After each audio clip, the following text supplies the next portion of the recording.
Hello, welcome back to the power cabinet. Today's lesson is all things inverter. What's an inverter? Why do I need it? How does it work? How can I maximize it for my personal situation? And what does it do? An inverter inverts the DC current or direct current into AC or alternating current. Every plug-in in every building, modern, everything after whatever 1920, or maybe that's too far, but all modern conveniences and appliances and whatnot are going to be AC. Automotive things for cars are going to be 12 volt. Marine things for boats are going to be 12 volt. There's a lot of different options for RVs and buses or whatever people doing conversions for a lot of different 12 volt appliances. You can get 12 volt refrigerators and stuff like that, 12 volt fans, 12 volt lights, and that's all fine and dandy. Like that's not something I'm against. I just don't have any 12 volt appliances or things myself. The only thing that I have running into my charge controller's load terminals is my LEDs, and other than that, literally everything else I own is AC current. So it's all plugged in, running through this thing. And this is the exact thing that I run my lawnmowers and rototillers and chainsaws and air conditioners through. This is what allows me to do that, actually. So the solar panels produce a direct current. Depending on the size and wattage of your panel, that's going to be more or less. It then runs through your panels into your charge controller, which then takes control of that charge and sends it into the batteries at a safe, consistent, steady charging rate. And up until that point, it's all direct current coming from the sun to the panels to the charge controller to the battery.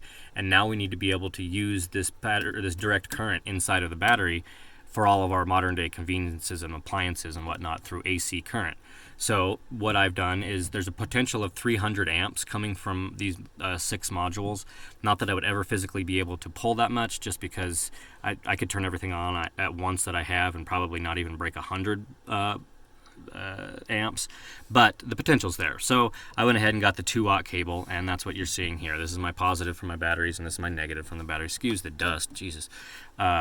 And so that goes straight into my terminals on the inverter. Now somebody's going to say, "Where's your fuse? Where's your breaker?"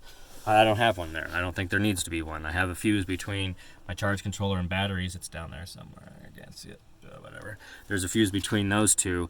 But if the problem arose and something was getting backfed and there was power coming in the other side of my inverter that was trying to force it into the batteries, whatever that situation, whatever created that situation, is going to be much more catastrophic than you having power being backfed through your inverter. Like, things are going to be on fire and you probably just got hit by a lightning bolt or something catastrophic has gone wrong, and I guarantee you that your inverter is going to be the last thing on your mind. Anyway, moving on. Inverters, you can buy them in all kinds of different voltages. This one is a pretty generic label on this. This Reliable Electric brand is about middle shelf, if you were to ask me, and compare it to a liquor store. Like, it's not the bottom and it's certainly not the top end, but this specific one here, this 24 volt 2500 watt, cost me about $220. Inside of here is 8 inline fuses already for redundancy. So if, like I was saying before, if something backfed through this whole system, blew out every one of those 8 fuses inside, and then started backfeeding through my 2-watt cable, then something's horribly wrong, and I could guarantee you that I'm not going to be caring about the solar system at that point.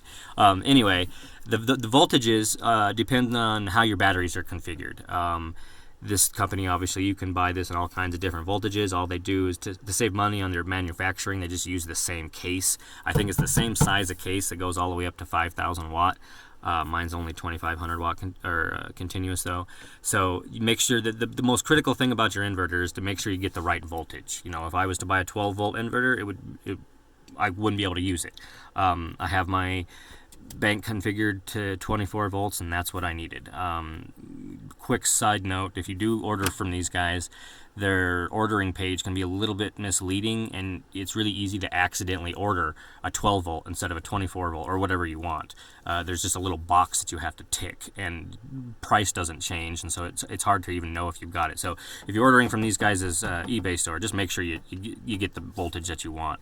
And that's really the only critical thing about matching components in my system. Otherwise, just a matter of all the AC stuff that I want to use and making sure that I have enough wattage on the actual inverter to cover what I need. Which brings me to those numbers. You're probably going to see two numbers for every inverter that you look at. If you don't see two numbers, it's pretty much generally assumed that it's twice the continuous. Technically, if I was to say this all out, this would be a 24 volt AC to DC, or excuse me, DC to AC inverter that is 2,500 watts continuous, 5,000 watt surge. And what that means is it's got a 2,500 watt continuous rating, which means I can stack and keep plugging things in until I get to 2,500 watts, and it will handle it all at the same time. I don't think I've ever done that. Actually, I did that two summers ago. I was just seeing what the cutoff point was. I started plugging everything in, but I had to actually work at like finding equipment and appliances and whatnot to actually get it up over that 2,500 watts. So what that, in comparison to the 5,000 watt, as I said, this one doesn't have that written on here because it just assumes that it's twice as much, is what they call their surge wattage rating. And what that means is there's a lot of electrical devices out there, compressors and air conditioners and stuff that have an initial surge right when you turn it on, I guess, to get that compressor going or to get an electrical motor turning up to the RPMs that it wants to be. It will actually like suck more, sometimes up to triple the amount of electricity that appliance actually takes to run. A good example is my air conditioner. It'll surge all the way up to 1,800 watts, but then even on high, it'll level out around 400, so that's even more than triple. It's just because it's got to get so many things going and it's got to get it cranking up to a certain speed. And so that surge is taking care of those initial, right after you flick the switch on whatever appliance, it's going to take care of that. Because mine has a 5,000 watt continuous rating of 15 seconds. There's a lot of different lengths of time and obviously different wattages for different sizes of inverters. I have never needed more than 15 seconds. I think my air conditioner sometimes takes like 5 or 6 seconds to get completely going, but that's really the largest wait time that I've ever had to wait for it. Other than that, 2,500 is way more than I ever need. Like, you've seen the videos where I mow lawn and cook at the same time and my air conditioner on at the same time. All that doesn't even total up to over 2,500 watts. And so the 5,000 watt surge is way more than I would ever need. And if I got into a realm of having equipment and devices that were that big, I would have a different solar system. I wouldn't be trying to run it off 6 batteries in this type or this small of an inverter. But that said, this is more than I ever possibly need. This is what allows me to cook lunch at the same time mowing lawn, at the same time rototilling or whatever, stacking things on top of each other. That is where this number comes in. It's not only one or two of your devices. It's however many you wanted to plug in that totals or goes over, I guess, a total of 2,500. And to be honest with you, I've done some pretty serious load tests on this, and I know that I've had it up to 2,800 for a couple of minutes, and so they might even have a couple of extra 100 watts on there just as a buffer. I don't ever run it that far. I was purposely doing it that day just to see what would happen, but I can't imagine that I get up over 1,500 watts very often at all. Like, that's even with like a space heater on and stuff like that. So the 2,500 watt is definitely comfortable for me. I don't have a whole bunch of people living with me, and definitely the more people that you have that are going to be needing to use different things at the same time, definitely factor all that into when you're looking at your inverter size. I would probably would have went a little bit higher if I had 2 or 3 other people running or living with me and using the same system, running all their devices and stuff from my inverter. That's just not the case. So this is, like I said, the best one for me, and it still is. I have no complaints. Those inline fuses inside definitely give me all the peace of mind that I need to not put fuses and breaker boxes other places, and it has been more than enough for what I need to power in my life. Like I said, everything in my life is AC. Everything goes through this box. I don't have a 12-volt fuse box. You're not going to see a breaker box. There's nothing in here other than this, because I literally only have 2 outlets that are connected to this and the 2 up here. So that's a total of 6 plugs, and the 1 outlet over here has actual USB chargers on it. So I mean, between 6 outlets and 2 USB chargers, I have never ever needed anything more than that. Which brings me to these plugins up on top. real quick, these are our numbers. I'm at 21 or 24.1 volts, and the inverter is currently offering, not that I'm using it, but it's offering 123 volts. I said volts. This is 24.1 is what's coming in. That's the DC, and then it's converting it to 123 volts AC. That's a little bit more precise there.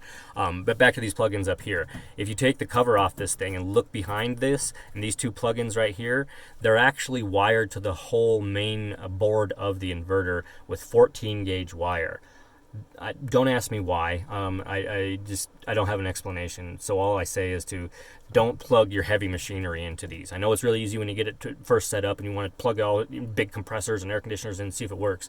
You're just running the risk of burning those wires out that are on the inside. Those were not meant for heavy loads. That's why this particular brand has this load terminals, this hardwire load terminals here. So right now I've got that three-way in there. The only thing that's plugged in is my cell phone chargers, where that ends up, and this black guy is the base unit to charge my Ryobi power batteries, my tool batteries.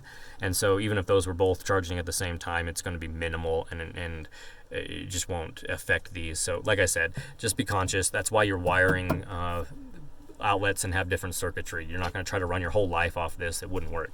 So that said, we'll move on to our hardwire terminals here.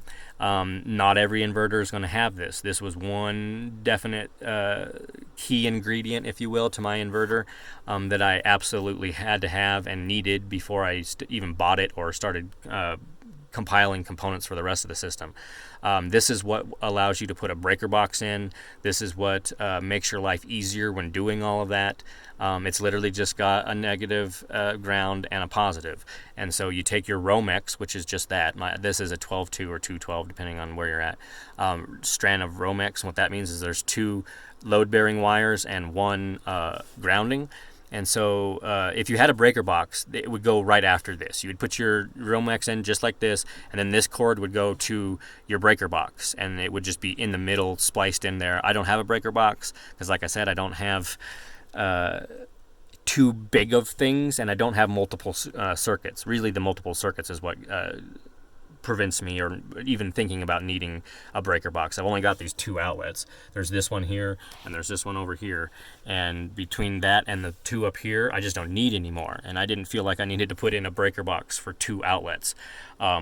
And so I didn't, and it hasn't been too big of an issue. The inline fuses inside of this thing brings me enough peace of mind. But what the hardwire terminals do, though, is just obviously, it just goes right in. That's pretty easy, right? And if you were putting a breaker box in, then this wire would run straight to your breaker box, and then from the other side of the breaker box, this would come out and go to your different circuits or plugs or switches or whatever you're trying to do. And so I definitely recommend finding a model that has these hardwire terminals. Most everything over about 1500 watts is probably going to have one of these. The smaller wattage rating inverters don't have them because you shouldn't be needing it. Like if you only have a 1000-watt inverter, you shouldn't be plugging anything in that takes multiple outlets and switches and stuff, because it just won't handle it. So they don't put them on there. But every manufacturer is different. That is just something that I definitely look for and make sure that it's got. Like if I was to ever do this over again, I would never try to do it without one of these. That's just silly. That comes into play with my full-time use as well. You know, if this was a weekend warrior or a summer for a week type of camper van or whatever, you could probably get away with not having these hardwire terminals. You just kind of need to know what's going on and not plug anything in at the same time, or not run them all at the same time. I guess you could have them plugged in, but life is just easier with these. You know, I mean, I can show you here. This just kind of curls around, and comes back down to my one outlet, and then that goes from that one outlet back around over to here to that outlet, like my carpentry skills there. And so that's literally the only two that I have, and I'm not going to go put a breaker box in to buffer 4 outlets and 2 USB charges. The other thing that you won't see in my, or you will notice that I don't have, I guess, is the 12-volt fuse box, and that is probably the number one question that I always get when using these Leaf batteries. They have to be configured in a 24 volt or 48, or past that you can keep doubling, but they have to initially be configured in a 24 volt pattern, so that you can buy store-bought inverters, and so you don't have to make your own equipment and whatnot. That was a big part of putting this system together before I posted or published anything. Like, it needed to be cheap as possible, it needed to be easy as possible, and it needed to be the most powerful as possible. And so that's why I have a very bare bones system of my own. That's none of it's unsafe. It doesn't have fuses every other wire. It doesn't have all these peace of mind redundancies and this and that, and none of it is required for operation, obviously.